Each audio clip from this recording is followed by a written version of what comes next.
Hi, I'm Dr. Donald DeFabio, and welcome to tonight's show. Tonight it is Berkeley Heights, here and now, with your mayor, Robert Woodruff. But Mayor, we got a little bit different format we're going to be rolling out for the citizens. Sounds good. You need to give them all the information that's important every month on a timely basis. We need to hear from the municipal offices because there's things that happen on a timely basis. Again, that here and now concept. However, the Communications Committee also wants the citizens to be heard, wants to hear from the businesses, wants to hear from the community organizations, you know, all those volunteer organizations that you talk about every show.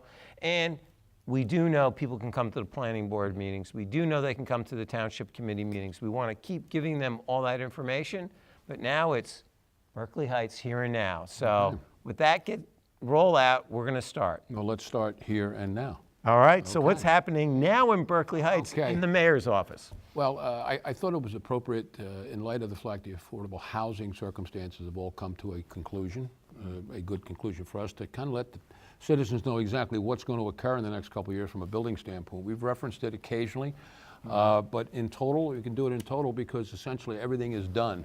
So now the only thing that's left are these various contractors and developers coming before the planning board and adhering to the redevelopment plans, which are unique to each of them. So I thought I'd give a real quick rundown about the various locations. And there's about 4 or 5 properties this involves, correct? At least 4 or 5. And we also have with us tonight Michael DeQuilla, who's our council vice president, who is really dealing specifically with the brand new administration building. And we'll get to him and he could speak to that. He has expertise in that particular area.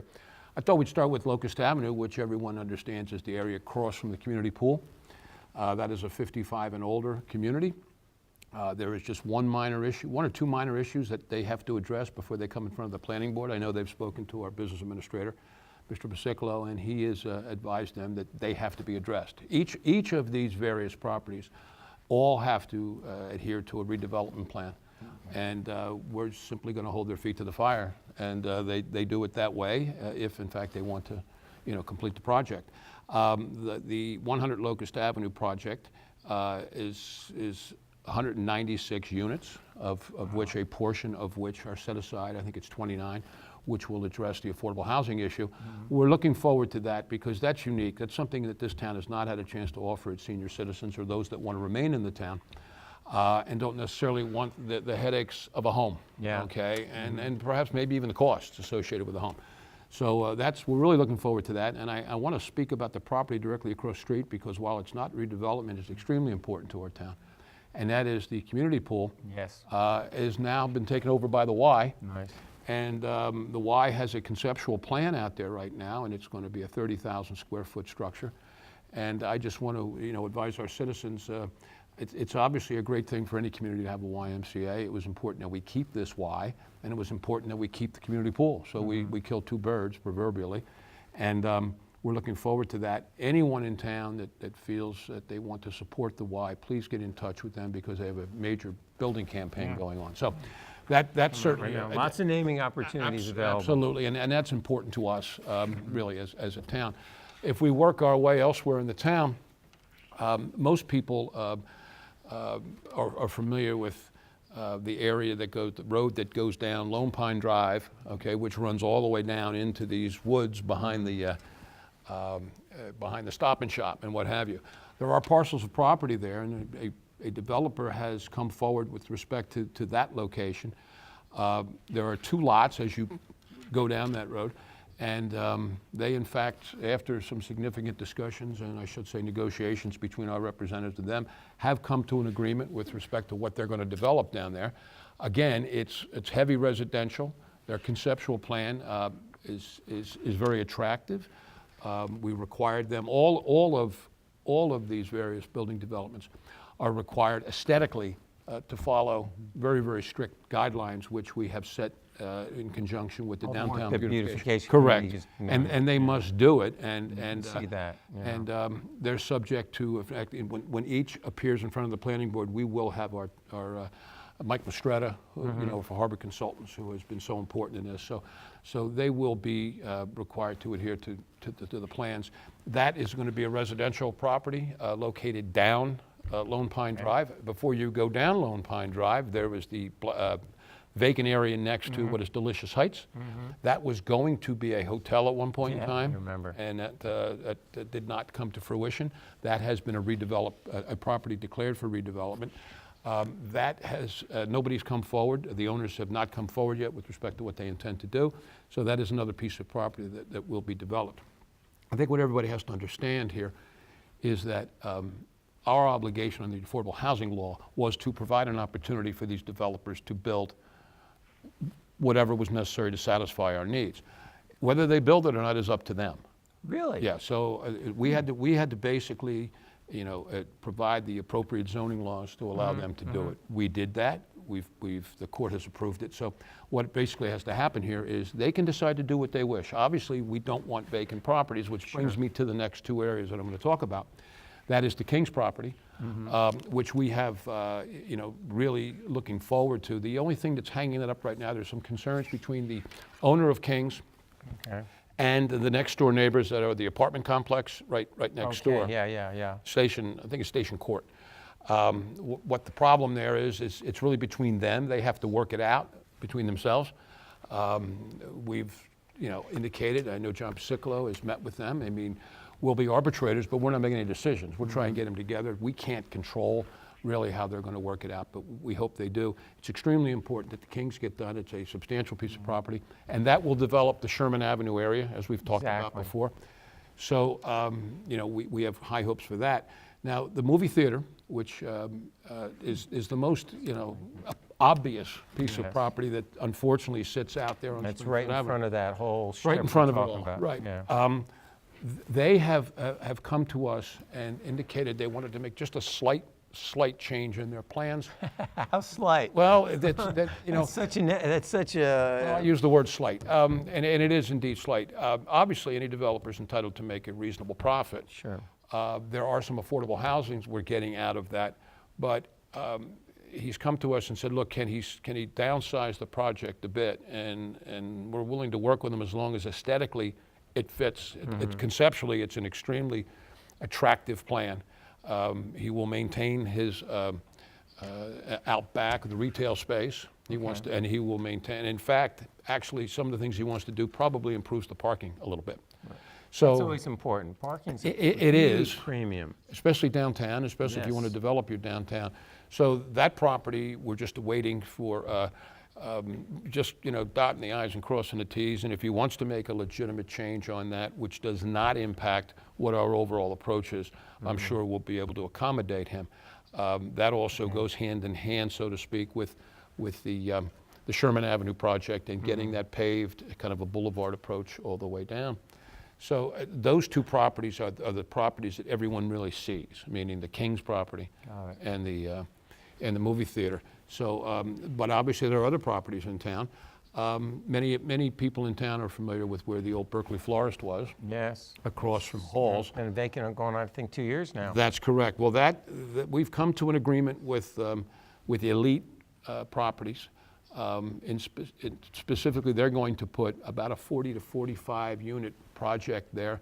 Wow. It's extremely attractive. They've got multi-tiered parking and landscaping. And they will cover and include some of the affordable housing. Now, why that's important to us is because Elite is also in discussions and more than likely will take over what is commonly known as Vito's property, right across the street. And as everyone knows, Mr. Mondelli, Vito, passed away some time ago, leaving the property to the town. We determined not to take it other than the park portion of it, so it's going to be developed now. In exchange, Elite is going to develop that, a 10-unit property. So they originally wanted as many as 12 or 13. We got them down to 10. They're going to have parking in the interior. And what we allowed them to do is to accommodate their affordable housing needs by putting it at the other piece of property. Oh, nice. Yeah, so we worked with them and we gave them a little bit more there because it took care of some needs, and it also kept the building at the Vito property a little bit more under control. It gave us a little bit more park. So what they will do is they will obviously build and maintain this park in perpetuity. Nice. So, and that's part of the agreement. So, our people have worked very, very well with them, and our professionals have been involved in this all the way down the line. In addition, there is the Connell property, and everyone knows. Besides the new Embassy Suites? Well, beside the new Embassy Suites, which is hopefully going to open in March. Soon. Hopefully. 2018.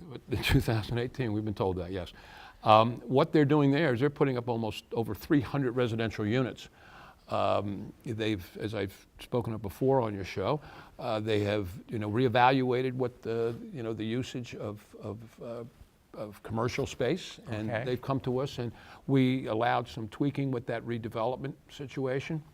And so what we're going to get out of that is, again, some affordable housing units. I think it's somewhere over 40. Wow. Now, nice. they had, when they came in, paid significant dollars towards the whole redevelopment process back when you could pay money to take care of obligations. Yes, I remember that. Yeah, which is no longer allowable in this past period, but may come back in about 10 years. Okay, so we'll see. We'll see. So, but more importantly, I think with the Connell development is they are putting in some high-end retail shops. I was going to say retail as well. Yes, some high-end retail, and it makes sense. It does. Have the hotels there, some retail, some residential, make their own little community. Correct. And the Connell family has always done things in first class, and they've been extremely cooperative in working with. And our building department, Robin Greenwald, has been working very, very close to them with respect to the hotel. And what they say, and I took a walk through what they say to be one of the 4 or 5 biggest coffee shops in the entire Northeast. So we're looking forward to that. Now, the people are going to have to be patient because we're going to have some issues around town. Traffic and construction, but it's all for the good. So I think that pretty much wraps it up, Doc. There's 2 pieces of property, and that's what Mike DeQuilla's here for. Okay. So all right, you can segue to Michael. Sounds like a plan. So we'll take a short break. We'll go to our Community Corner segment, and then we'll have Mike DeQuilla come up and talk about the other 2 properties. We're not even going to let you know what they are. You can figure that out when we come back from our Community Corner segment. So for Mayor Robert Woodruff, I'm Dr. Donald DeFabio. It's Berkeley Heights Here and Now. Thanks for tuning in, and we'll be right back. Welcome to the Community Corner segment of Berkeley Heights Here and Now. And it is with great honor and privilege that I'm with the scouts from the 2 scouting troops in town here. Scout Troop 368, that has the green neckerchief, and 68 that has the red neckerchief, but they're both from Berkeley Heights, and they're scouts from different levels. Patrick, how long have you been a scout? I've been a scout about 6 years, including Cub Scouts. And you've also been with Patrick in scouting for those 6 years, correct? Yes. Why did you get involved with scouting? So my brother, he joined Boy Scouts, and he'd always come home and tell me about these awesome experiences and adventures he would have during scouting, and it just appealed to me, and I really wanted to join too. And has it been filling your expectations so far? Yeah, it has. So, awesome experience. Mason, you've been a scout for a while. You're a senior in high school. What's an awesome experience in scouting? What does that mean? My best experience has been Philmont. It was a 10-day-long trek in New Mexico, and it was just amazing because it was just 9 of us scouts and 3 adults just in the wilderness, pretty much alone, and just hiking, doing different activities. It was great. So you packed everything in, packed everything out? 100%, all of it. Very cool. Now, Ethan, you're also a senior scout. You're getting ready to complete your Eagle Scout, so congratulations. What are some of the awesome things you did? Well, I have to, not to be a broken record, but Philmont was honestly one of the best experiences of my life. But so we do a service project every single year around the time of Christmas where we collect toys to donate to the children of the Appalachia region. So, nice. Yeah. So not only are there awesome things outside of town, there's things in town too. So that's great. Carl, you finished your Eagle Scout project. Congratulations. What was your project?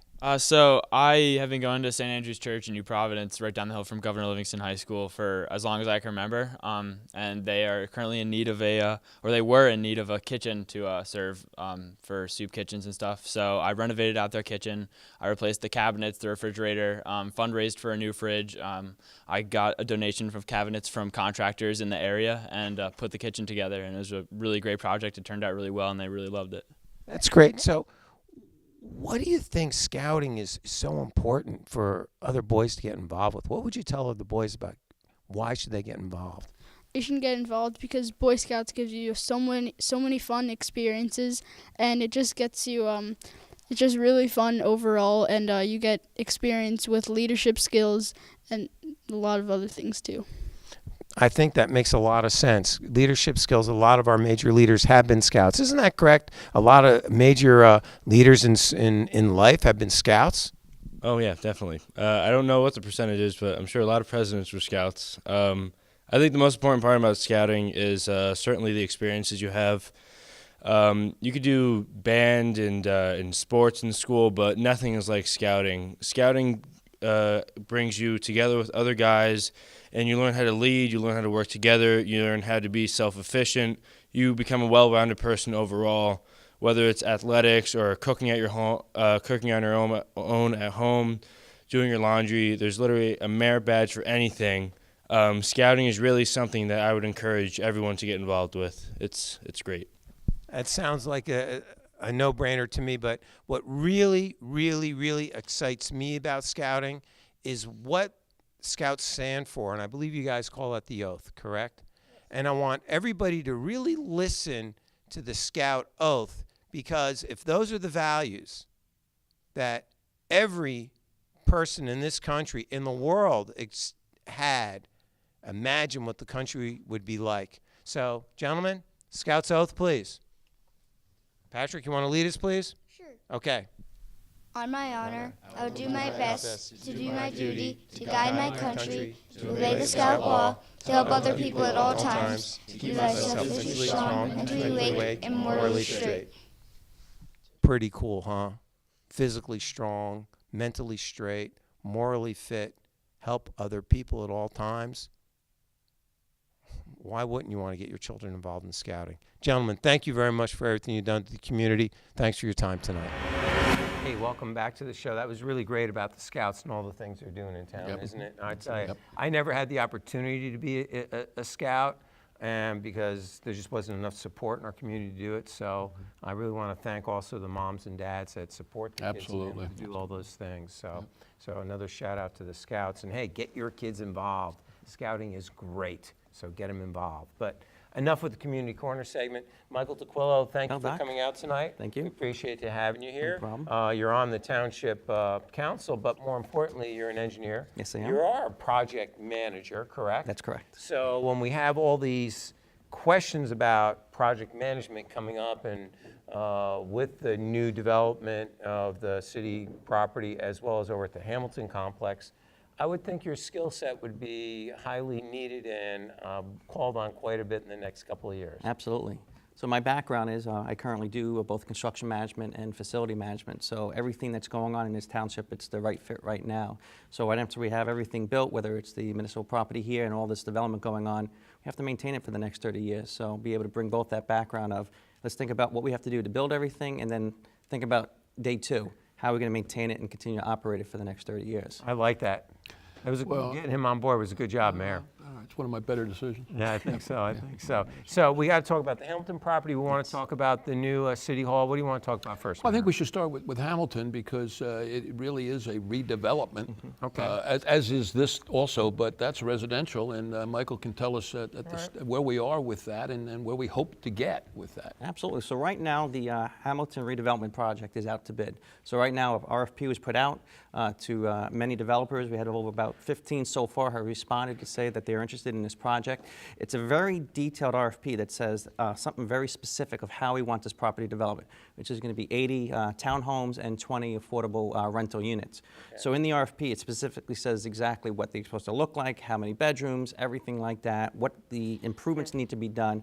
But in addition to the RFP, we also said, well, if you have an alternate idea, we're also interested in. So that way we're getting, an apples to apples responses to firms, but also if there's some other opportunities in there that they have a different way to look at it, it's available for us to look at to make a decision. So ultimately, that RFP responses are due back at the end of this month, end of February. A review will be done, and eventually the RFPs will be brought back to the council and mayor to make a decision, a recommendation, which firm to move forward with. So it's very great that you gave them a little wiggle room, because sometimes another set of eyes does come up with just something you never saw before. Exactly, and very important about this is that the sale of this property is going to help to offset the cost of the big project here in the center of town here, the redevelopment of the municipal project, so the municipal complex. So I know we have a project manager for that. That's correct. We have a project manager who, as a matter of fact, Michael was the one that engaged this individual specific. He's under contract, okay? And really, he's under contract, I'll use the word in segments, okay? So that Michael and the rest of the council can take a look at this in a segmented fashion and kind of keep control, all right? And in both places, okay? The interesting thing about the Hamilton project is the names that are coming forward are major developers. Oh, it's a major piece of property. It really is, and we're very pleased about that. And Michael's point about, look, this is what we need. You need to be able to do this, but give us an idea of how we can be better. And this is what they do.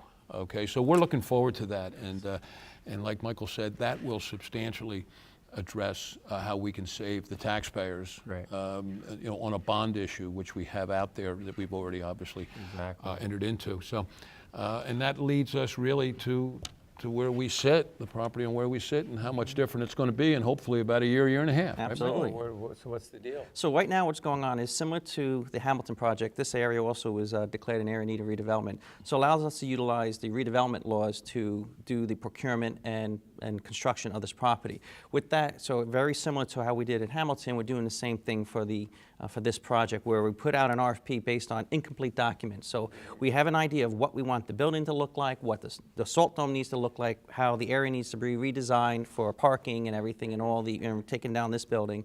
Put that out to an RFP to say, we want a price from an entity that can do all 4 projects, and be able to take this and provide the numbers now up front, so that way we can get the person that will be responsible for building all this stuff involved now while we're still going through the design process. So that is currently where we are right now, out to RFP. So I'm going to read from the RFP itself to make sure I don't get any of the information incorrect. So right now we have the RFP out to bid right now.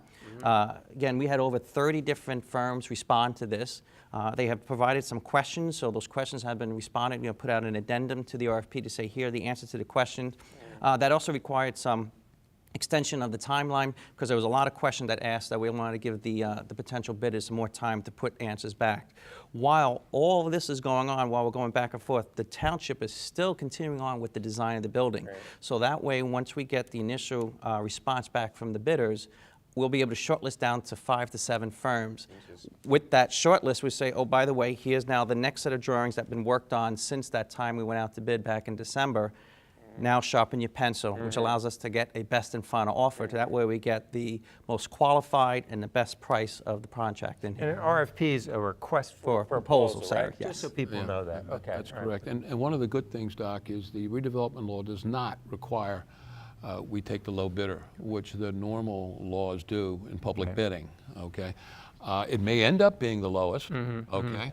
But we can get the most qualified. Well, actually, we're in a position here where we'd like the lowest bid for this building and the highest bid for the property at Hamilton, which makes sense, okay? All right, depends whose ox is being gored. There you So, go. so we're looking forward to that, and like I said, it may or may not, and that's really how you can control quality. And that's important to us, because this building is hopefully going to last for this township for a long time. And our attitude is, this is a first-class town. It's been recognized by a variety of magazines, and therefore we deserve a first-class facility. There you go. And so we're really looking forward to that. And Michael is shepherding this and doing a heck of a job for us, which also means that he has to have the answer anytime somebody comes up with a question. We just point to Michael, and that's his unfortunate obligation at this point.